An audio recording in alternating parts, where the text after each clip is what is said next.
ఇంత పైసలు అవి బయట పెద్ద చెట్టు గురించి నాకేం తెలియదు. ఆ పైసలు ఎవరు మండలు అట్నే ఉన్నాయి. అదే బయట మొత్తం బయట 5,000 రూపాయలకు అమ్ముకున్నారు. ఎవరు అమ్ముకున్నారు? ఆ చెట్లు అమ్ముకున్నప్పుడు అయితే హెడ్ మాస్టర్ ఉన్నది మీరే కదా. నాకైతే తెలియదు ఆ విషయం.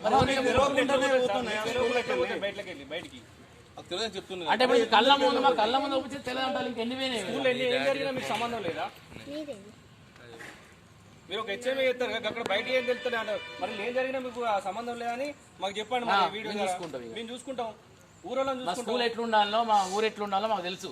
మీరు ఇక్కడికి వచ్చి పాఠాలు చెప్పుకొని పోవాలి తప్ప ఈ చెట్టు నరకు ఇక్కడ మీరు సభలు పెట్టుకోరు అని మీకు పర్మిషన్ జిల్లా కలెక్టర్ ఇచ్చినా కూడా ఈ ఊరు మించి ఏది లేదు.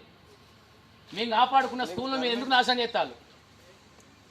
అవి కళాధార్ సారు రామరెడ్డి సార్ పెట్టిన చెట్లు అవి, ఆ టేక్ చెట్లు అవన్నీ. ఆ టేక్ చెట్లు మేము 6th క్లాస్ ఉన్నప్పుడు పెట్టుకున్న టేక్ చెట్లు ఇక అవి నరుకుని అమ్ముకోరి. పైసలు లేవు కదా. కేసీఆర్ ఉన్న బల్లం కూడా అమ్ముతారు కూరగొట్టి. అప్పుడు మీరు ఇళ్ళలో ఊరుకోరు. మీ ఏజ్ అయిపోయింది, మీకు ఏంది ఇందని 2 సంవత్సరాలు పెంచిన పైసలు వస్తాను మీరు చూస్తారు. ఉద్యోగాలు లేక కూడా ఎడతాను రోడ్ల మీద వాడు. మీకు అట్లా లాభం చేసింది కదా కేసీఆర్.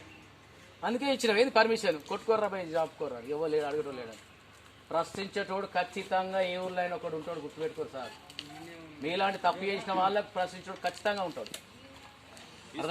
పార్టీ గురించి పనిచేస్తాను తప్ప విద్యార్థులకు ఇక్కడ ఉన్నటువంటి దీనికి పనిచేస్తలేరు. మీరు ఒక పీటీ ఉన్నాడు, ఇసుకే ఉండదు.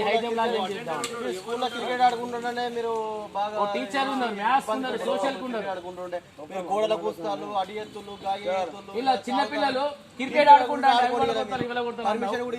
గోడల వల్ల కూడా 2 రోజులు అవుతుంది. ఇప్పుడు చెట్టు వరకు 8 గంటలు అయితే యాక్షన్ తీసుకున్నాం. బాగా అవుతుంది అంతా పెడుతుంది.